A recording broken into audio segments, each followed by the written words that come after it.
আপনি তো মনে হয় রতনের আম্মা। হ্যাঁ, আমি রতনের মা। রতন কনস্ট্রাকশনের কাজে বিদেশে 14 তলা থেকে পড়ে ওর দেহ ছিন্ন ভিন্ন হয়ে গেছে। না, আমি বিশ্বাস করি না। রতনের ডেড বডি পচে এমন গন্ধ হয়েছে, আসলে আমাদের আর থাকা সম্ভব হচ্ছে না। বিচ্ছির একটা গন্ধ। আমি আর এক মুহূর্তে বাড়িতে থাকতে পারবো না। আমি আমার বাপের বাড়ি যেতেছি। আপনার ছেলের লাশের গন্ধ তো আমি এই বাড়িতে থাকতেই পারতেছি না। বাবা, তুমি এতটা সত্যবাদ? আমার পোলা শুধুমাত্র তোমার সুখের কথা চিন্তা করে বিদেশ গেছিল, আর তার লাশের গন্ধ সহ্য করতে না পারা তুমি বাড়ি ছেড়ে চলে যাইতেছো। হ্যালো আব্বা, আমার ওই টাকার মেশিনটা পয়সা নষ্ট হয়ে গেছে, এখন দুর্গন্ধ ছড়াইতেছে। আর ওই দুর্গন্ধে আমি এই বাড়িতে একদমই টিকতে পারতেছি না।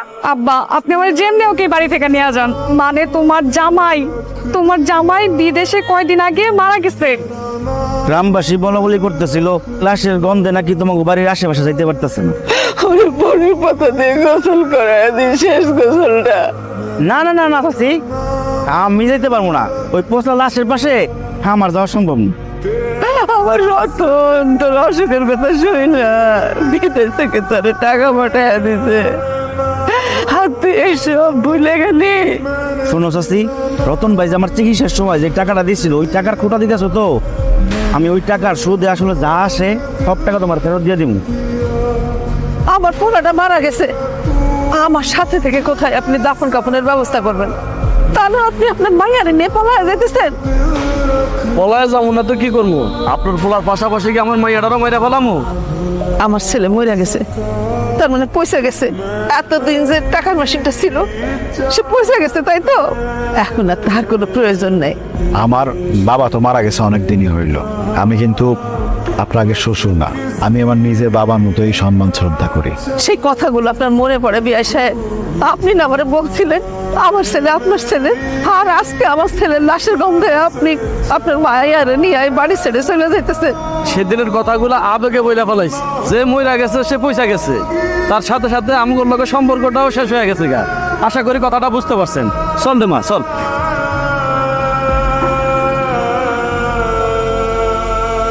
আসসালামু আলাইকুম। আপনি? আমি আপনাকে পাশের উপজেলার একটা মসজিদের ইমাম হুজুর। আপনাকে বাড়িতে কে মারা গেছে? আমার ছেলে মারা গেছে। আপনার ছেলেটা বিদেশ থাকে? আমার সেই ছেলেটাই মারা গেছে ইমাম সাহেব। ওর লাশের গন্ধে ওর বন্ধু বান্ধব আত্মীয় স্বজন গ্রামের মানুষ সবাই চলে গেছে, এমনকি তার বউ পর্যন্ত চলে গেছে। আমি তো কোনো পচা গন্ধ পাইতেছি না, আমি পাইতেছি সুগন্ধ। আর এরকম সুগন্ধ আমি আমার জীবনে কোনোদিন পাই নাই, বিশ্বাস করেন। আপনার ছেলের লাশের থেকে কোনো দুর্গন্ধ বাইরিতেছে না। এই ইমাম সাহেব আসার পর লাশের ভেতর থেকে একটা সুগন্ধ বের হইতেছে। তো ইমাম সাহেব, আপনি কি আগে থেকে আমার ছেলেরে চিনতেন? আপনার ছেলের আমি আগে থেকেই চিনতাম। আর আপনার ছেলে বিদেশ যাওয়ার পরে আপনার ছেলের সাথে আমার নিয়মিত কথা হইত। তাইলে শোনেন,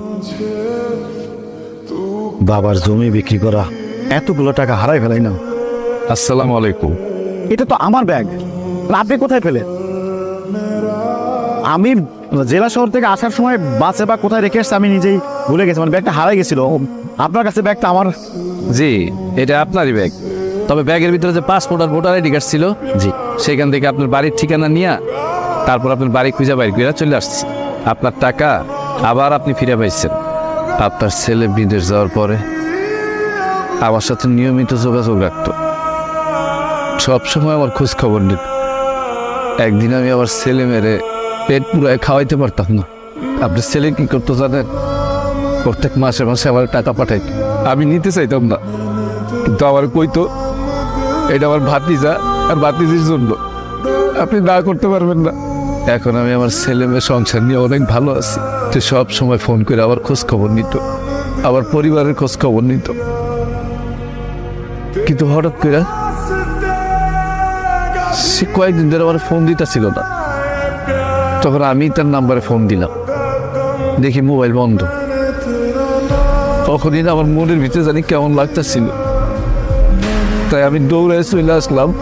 আমার মন কিন্তু বলতেছিল কোনো না কোনো মানুষ আমার ছেলেকে দাফন করার জন্য আসবে। আপনি আইছেন।